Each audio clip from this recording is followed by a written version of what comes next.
Merci en premier lieu, merci Samuel, merci pour cette belle initiative, merci pour tes actions, merci à toute ton équipe et merci à chacun d'entre vous. Merci d'être là. Je pensais que j'étais un peu seule au monde en fait et j'allais arrêter. C'est-à-dire que je m'étais dit, Laurette, après tout, je ne suis pas concernée finalement. J'en arrivais à me dire ça. Laisse tomber. On a le maire qu'on mérite. Voilà où j'en étais arrivée, lorsque Samuel est arrivé. Donc là, je suis conseillère tête de liste à Lorette, conseillère d'opposition. J'étais maire adjointe à Givors, d'une ville de 20 000. De 20 000, je passe à Lorette. Je suis native de Lorette, c'est important de le dire. J'ai grandi à Lorette. Mes parents sont arrivés en 44, donc à Lorette. Et je décide, donc en fait, j'étais entre deux mandats. Donc je finissais mon mandat de Givors et j'habitais à Lorette. J'étais revenue chez moi, enfin, comme on dit, au pays, dans chaque ville où on est. Et là, ma fille arrive de 6 ans, elle me dit « Maman, il faut que je te parle, c'est important ».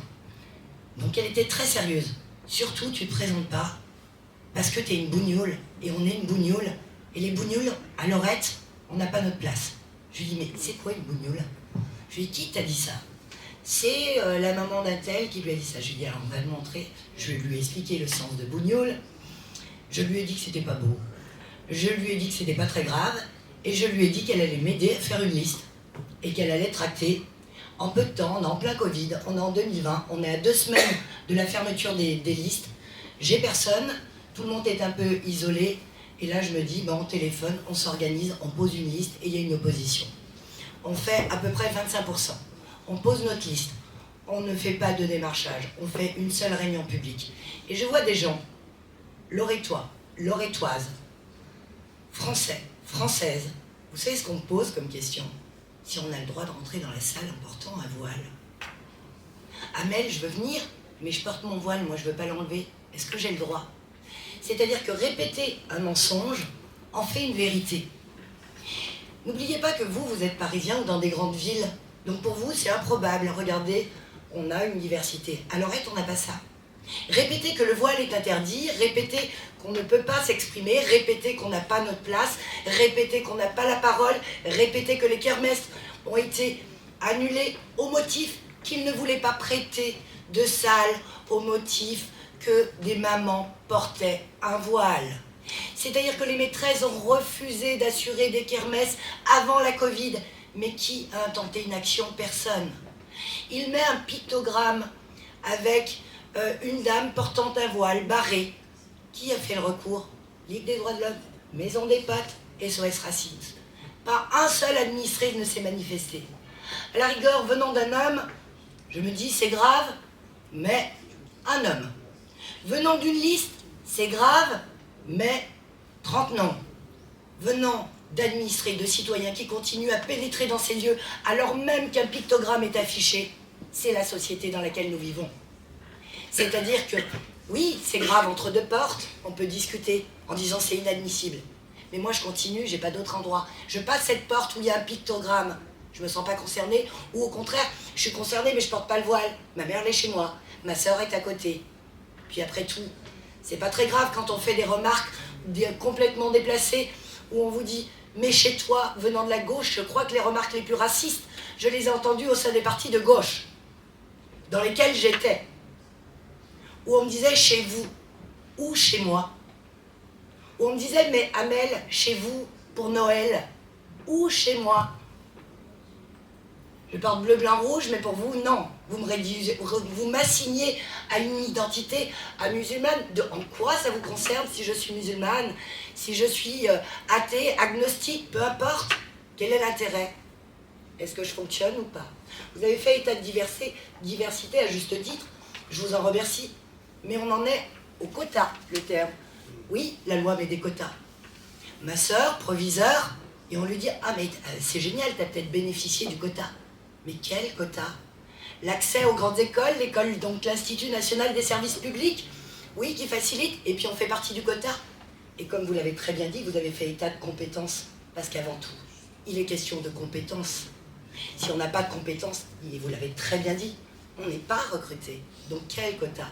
À Lorette, donc tu l'as très bien dit Samuel, c'était pas seulement les animateurs, c'était qu'il considérait que les adolescents avaient des noms d'origine maghrébine. Il a supprimé, pas de condamnation. Pictogramme, 2 000 € pour les 3 associations. Vous me direz, il a participé à lutter contre la discrimination, c'est bien. 3e élément, pas plus tard qu'il y a quoi donc, mois de juin, Samuel a déposé une plainte contre le maire de Lorette, puisque, comme c'est banalisé, comme il se sent tout puissant, il a publié une annonce pour être gardien d'une salle municipale, et la condition c'était d'être de nationalité française. Et c'est Samuel qui dépose une plainte. Nous, on en est à peu près à 3 000 à 4 000 € pour les recours administratifs. C'est-à-dire qu'à Lorette, c'est simple, il faut attendre Samuel, parce qu'on ne peut pas tous dépenser, parce qu'on travaille, parce qu'il y a de l'argent, parce qu'il y a des coûts. Le premier frein, c'est le coût. Qui paye? C'est bien les causes, mais qui paye? Qui accompagne? Et puis, il y a les représailles. Parce que n'oubliez pas, dans les grandes villes, on en a peu, parce qu'il y a des assos. Dans les petites villes, on est seul. Ça veut dire que s'il veut vous embêter sur vos filles, moi, il prend mon dossier et il l'annonçait en conseil municipal en disant « J'ai demandé au directeur qu'on voit votre dossier, je ne donne pas mes revenus. » Mais pourquoi? Mais de quel droit? Comment c'est possible? Une lettre à la population, on parle justement de médias, d'identité. Moi, au départ, j'avais pris l'intervention, j'avais dit offensive. C'est militaire. Et donc c'est militaire, c'est le combat culturel et médiatique. La culture, c'est quoi? Les médias, lesquels? Ceux dont j'ai à disposition, un blog, je ne sais pas le tenir, les mots, la diffamation, les recours, la peur d'être également Facebook bloqué, qui va m'aider à le tenir? Et si quelqu'un met un commentaire diffamatoire, qui va être responsable? Compliqué. Faire gagner. Depuis quand est-ce que la devise républicaine, elle se gagne? Depuis quand elle se gagne? Depuis quand? C'est quoi la liberté? La liberté, c'est la manifestation, c'est l'action. C'est quoi l'égalité? C'est du dogme, c'est le cadre juridique. Et la fraternité, c'est quoi? C'est l'éthique. Mais laquelle? Puisqu'on en a 50 éthiques. La morale, on n'a pas la même. On perçoit les choses différemment selon la région, selon la ville dans laquelle nous nous situons. Et en fonction de ça, c'est grave ou pas. Ma fille, donc en fait, 12 ans. Maman, le prof a dit, donc en fait, je dirais pas son nom, sait-on jamais, a dit, ben, un tel, bon, on a des profs chinois maintenant. Je lui dis, alors là, je vais lui en parler. Non, maman, s'il te plaît, je t'en supplie, tu lui dis rien. Je lui dis, mais accepter à 12 ans ce genre de choses, il n'a pas à faire ce commentaire.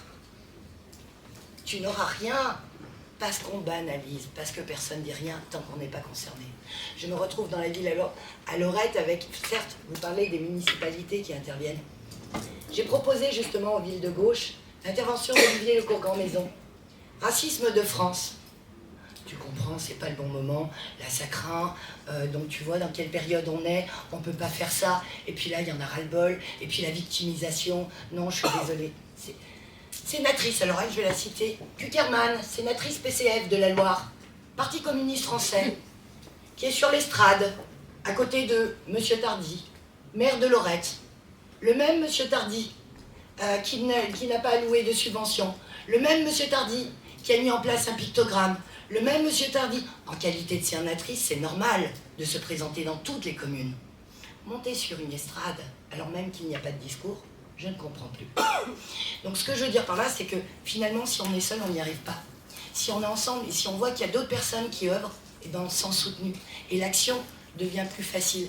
Plus facile parce qu'on voit d'autres personnes, plus facile parce qu'on peut passer un coup de fil, plus facile parce qu'on peut demander mais comment t'as fait, comment tu rédiges et comment tu peux être accompagné. Et là on s'en sort et on a chacun notre responsabilité, je vous rejoins totalement. C'est-à-dire on commence par notre comportement. Et une fois qu'on a commencé par corriger notre état d'esprit, notre fonctionnement sur nous, sur nos enfants, sur notre entourage premier, eh bien je pense que les choses évolueront et avanceront. Mais tant qu'on n'aura pas finalement compris, parce que là aussi, il y a un changement de mentalité. C'est-à-dire qu'aujourd'hui, on banalise les choses. Les dire, c'est pas très grave, en fait. On accepte. Moi, à Lorette, en tous les cas, vous avez encore des habitants qui expliquent, ou encore des collègues qui m'ont dit, je vais dire que je suis végétarienne. Mais pourquoi tu dis que tu es végétarienne? Je comprends pas. Pourquoi on en arrive là? On peut ne pas manger tel ou tel... Il y a quoi de honteux? On va quand même pas se mettre à cacher son identité, enfin c'est pas possible. Et on ne peut pas non plus accepter qu'on nous assigne à une identité. y compris à Lorette. Quand on parle du boulanger, on dit « Ah bah je vais chez le Turc ». Mais il s'appelle Fatiche. Et si on reprend à chaque fois et qu'on corrige, on n'est pas assigné à une identité. Ou je vais chez le Tunisien. Et en fait, c'est tellement ancré dans l'esprit qu'on ne considère pas que c'est du racisme. Mais c'est qu'on veut qualifier et identifier la personne. Et donc c'est à partir de là, je pense, que le racisme commence.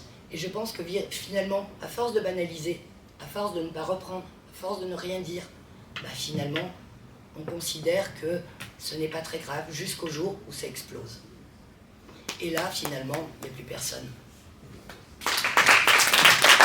Voilà.